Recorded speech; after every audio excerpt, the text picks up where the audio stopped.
Ce qui m'a donné envie de faire ce film, c'est le casting en fait à la base.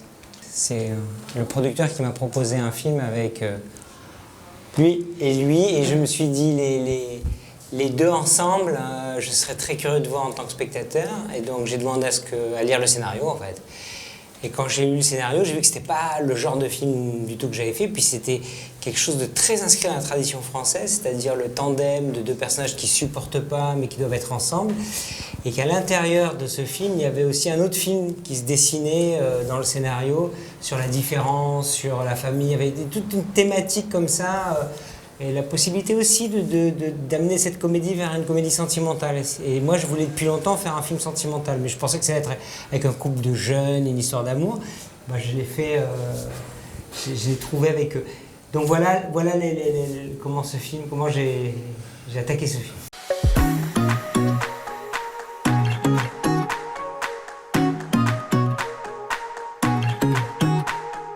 En fait, dans les deux personnages, dans ce type de film, il y a toujours, on le voit dans les tandems, que ce soit la chèvre avec voilà, il y a toujours le maladroit ou le boulet, celui qu'on ne supporte pas, et l'autre qui est plus sur des rails, hein, en général. Et ça peut être dans...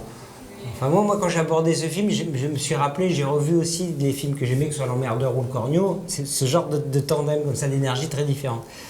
Maintenant, je pense que la perception, alors je veux pas dire de choses qui vont dévoiler trop du film, hein, pas spoiler comme on dit, mais quelque part, il y a un point de départ, en fait, où le film est... il y a un point de départ où le film est vraiment, comment dire, on choisit son camp, parce qu'il y en a un qui est un peu dans tous les sens, un peu, il y a le fou. Puis petit à petit, on s'aperçoit que, disons que le fou n'est pas forcément celui auquel on croit. Donc c'est pas une éloge de la folie, mais il y a quelque chose d'une valeur, d'un univers, d'un personnage. Ça a été aussi quelque chose qui m'a beaucoup intéressé dans le film.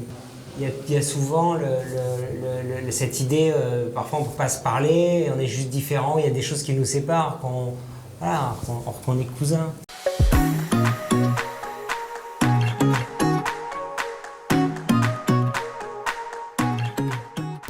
À un moment, je voulais faire une suite. À un moment, le producteur et Vincent Cassel voulaient faire une suite, mais moi, je ne voulais pas. C'était trop tôt. Je trouvais que le film n'a pas besoin de suite, et je trouvais que ce qui était intéressant pour faire une suite dans le Doberman, c'est d'attendre qu'il vieillisse, que tout ce gang vieillisse. Voilà. Et quand ça a été le moment, et Vincent Cassel me disait, attention, après un moment, j'aurais plus envie d'être debout au milieu de la route avec un pistolet. Et du coup, quand ça a été le moment pour moi de me dire on pourrait le relancer, bah, c'était plus le moment pour lui. Donc il n'y aura pas de suite. Ouais.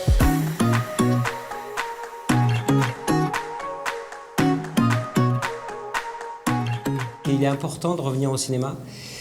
Et donc, quand vous faites un film, par exemple, c'est important de faire la moitié du chemin pour rejoindre les spectateurs qui font l'autre moitié.